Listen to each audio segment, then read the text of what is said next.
কষ্ট করে পরীক্ষার জন্য প্রিপারেশন নিলেন আপনি কয়েক মাস, কিন্তু ফলাফল যখন ভালো হয় তখন একটা আনন্দ আছে না নাই? সারাদিন রোজা রাখলেন রমজানে, কি কষ্ট, তৃষ্ণায় গলা ফেটে যায়, কিন্তু ইফতারির সময় যখন রুহ আফজা শরবতটা খাই কেমন লাগে? একটা আনন্দ আছে না নাই?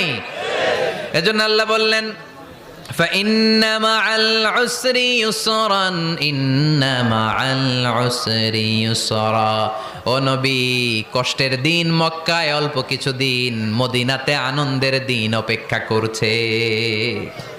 আমাদের জীবনে যদি দুঃখ কষ্ট আসে আমরা ধৈর্য ধরবো, তাওয়াক্কুল করবো একজনের উপর, তিনি কে? কারণ আমরা বিশ্বাস করি কষ্টের দিন এটা চিরকালের জন্য নয়, সামনে আনন্দের দিন আমাদের জন্য সেট করে রেখেছে কে?